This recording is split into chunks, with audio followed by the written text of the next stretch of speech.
Supreme कोर्टामध्ये शिवसेना पक्ष चिन्हासंदर्भातली सुनावणी सुरू आहे आणि सुनावणी अंतिम टप्प्यात पोहोचलेली आहे. आपल्यासोबत गृहराज्यमंत्री योगेश कदम आहेत, शिवसेनेचे नेते आहेत. आपण त्यांच्याशी बातचीत करणार आहोत. कपिल सिब्बल यांनी पक्षचिन्ह गोठवण्याची मागणी सुप्रीम कोर्टाकडे केली आहे. कसं पाहता? नाही, मला वाटतं ह्याचा अर्थ त्यांनी त्यांचा पराजय हा त्यांनी अर्धा स्वीकारलेलाच आहे.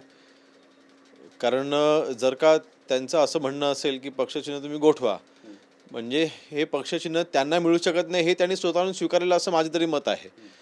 आणि मला वाटतं शेवटी शिवसेना पक्ष कोणाचा, धनुष्यबाण कोणाचं, ह्याचा निकाल तर लवकर लागेलच. आज मला वाटतं उद्या पण त्यांची कदाचित आर्ग्युमेंट होईल. परंतु जेव्हा आमची बाजू समोर येईल, जेव्हा आमची बाजू आमचे वकील जेव्हा तिथे मांडतील, त्यावेळेला चित्र संपूर्ण देशाला स्पष्ट होईल आणि निकाल हा किती सोपा आहे, ह्याची तांत्रिक बाजू किती सोपी आहे, हे आमची बाजू समोर आल्याच्या नंतर लक्षात येईल. शिवसेनेचं नाव आणि चिन्ह ही ठाकरेंचा अधिकार आहे असं म्हणतात कपिल सिब्बल. त्यामुळे आपल्या पक्षात काही धाकधूक आहे का, ज्या पद्धतीनं सुनावणी सुरू आहे? नाही नाही, तसं नाही. वंदनीय बाळासाहेब ठाकरेंचा अधिकार आहे. उद्धव ठाकरेंनी तो अधिकार गमावला. काँग्रेससोबत जाऊन त्यांनी तो अधिकार 100% गमावला. कारण शिवसेना पक्ष ज्या विचारावरती तयार झाला होता, वंदनीय बाळासाहेबांनी ज्या विचारधारेला धरून शिवसेना पक्षाची निर्मिती केली होती, त्याला पूर्णपणे बाजूला ठेवायचं काम हे उद्धवजींनी केलं. आणि म्हणून मला वाटतं ठाकरे आणि शिवसेना हे समीकरण जेव्हा आपण बोलतो त्यावेळेला वंदनीय बाळासाहेब ठाकरे आणि शिवसेना असं ते समीकरण आहे. नक्कीच. पण ते असं पण म्हणतायत की शिवसेनेचं नाव आणि पक्षाचं जे चिन्ह आहे त्याचा वापर एकनाथ शिंदे यांनी स्वतःच्या फायद्यासाठी केला, त्यामुळे इक्विटी त्यांना मिळत नाहीये. नाही, वापर केला म्हणजे आता पक्षचिन्ह, आता शिवसेनेचे मुख्य नेते म्हणून माननीय एकनाथ शिंदे साहेबांची निवड झाली आणि मुख्य नेते म्हणून अर्थातच आज धनुष्यबाण आज आमच्याकडे आहे, शिवसेना पक्ष आज आमच्याकडे आहे. परंतु एक शिंदे साहेबांनी असं कधी सांगितलं नाही की मी सांगेन तसंच पक्षामध्ये होईल, हम करे सो कायदा, हे कधी शिंदे साहेबांनी केलं नाही.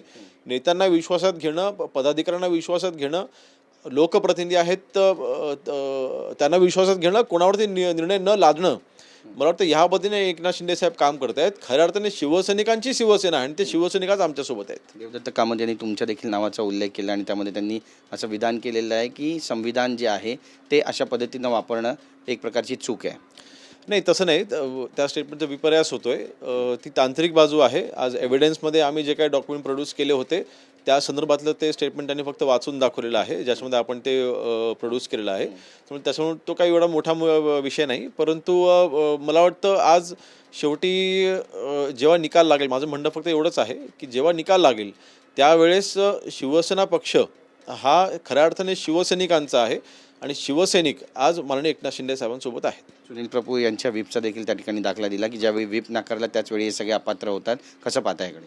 नाही, नक्की ते कुठल्या व्हीपच्याबद्दल बोलतात मला माहिती नाही, कारण ती सुनावणी हिअरिंग का मी तिथे उपस्थित नसल्यामुळे मला काही त्याची संपूर्ण माहिती नाही. परंतु एक सरळ आणि सोपा मला वाटतं ह्याच्यामध्ये एक लॉजिक आहे, जी माझी अंडरस्टँडिंग आहे, पर्सनल अंडरस्टँडिंग आहे, की व्हीप हा फक्त विधिमंडळाच्या कामकाजाकरताच बजावता येतो. तो पक्षीय कामकाजाकरता व्हीप बजावता येत नाही. ही माझी पर्सनल अंडरस्टँडिंग आहे. आणि म्हणून मला वाटतं आता त्यांनी कुठल्या आधारे काय म्हटलं याचा रेफरन्स पुढच्या मागचं माझ्याकडे नाही, परंतु व्हीपच्या आधारे आम्ही अपात्र, हे लॉजिकच हे मुळात चुकीचं आहे. म्हणून सांगतो ना, त्यांची तांत्रिक बाजू ही पूर्णपणे खिळखिळी आहे आणि त्यांची तांत्रिक बाजू पूर्णपणे वीक आहे आणि आमची बाजू जी मजबूत आहे त्या आधारेच आजपर्यंत निकाल आमच्या बाजूने लागलेले आहेत. आणि आम्ही जे बघतोय त्यांचं जे आर्ग्युमेंट आहे, निवडणूक आयोगासमोर त्यांनी जे आर्ग्युमेंट केलं किंवा ह्या अगोदर त्यांनी जे आर्ग्युमेंट केलं, त्यांची ही सेम आर्ग्युमेंट आहेत, काय वेगळे आर्ग्युमेंट नाही आहेत. त्यामुळे मला वाटतं ह्या आर्ग्युमेंटच्या बेसवरती तरी ह्यांच्या बाजून निकाल, त्यांच्या बाजून काही निकाल लागू शकत नाही. तुमची बाजू किती जोमाची? कारण संजय राऊत म्हणतात की विधानसभा अध्यक्ष आणि निवडणूक आयोग यांनी बौद्धिक नक्षलवाद केला आहे, ते बौद्धिक नक्षलवादी आहेत अशी टीका केली त्यांनी. आता माननीय अध्यक्षांसमोर ज्या वेळेला सुनावणी झाली, मी स्वतः त्याच्यामध्ये साक्षीदार म्हणून होतो आणि साक्षीदार म्हणून अगदी ही केस पण आम्ही जवळनं पाहिलेली आहे. आणि मुळात बघा, शेवटी आम्ही तेच सांगतोय, आजपर्यंत जे निकाल लागले ते मेरिटवरती कसे लागले हे ह्या निकालाच्या अंती देखील आपल्याला लक्षात येईल. आणि त्यांची आर्ग्युमेंट ही सेम आहे, त्यांची आर्ग्युमेंट काही बदललेली नाही आहे. आणि म्हणून आजपर्यंत जे निकाल लागले ते मेरिटवरच लागलेले आहेत. तांत्रिक बाजू त्यांची पक्षीय घटना असू द्यात किंवा त्यांची पक्ष चालवण्याची पद्धत असू द्या, ती कशा पद्धतीने चुकली हे आता आमच्या आर्ग्युमेंटच्या वेळेला सगळं समोर येईल. नक्की धन्यवाद आमची बातचीत केल्याबद्दल. तर आर्ग्युमेंट ज्यावेळी शिवसेनेची सुरू होईल आणि त्यांची बाजू मांडली जाईल त्यावेळी सत्य काय ते जनतेसमोर येईल असा दावा करतात योगेश कदम. नेमकं काय घडणार आहे सुप्रीम कोर्टामध्ये निकालांती पाहणं महत्त्वाचं ठरेल. कॅमेरा पर्सन योगेश गुरवसह गिरीश गायकवाड, TV9 मराठी, मुंबई.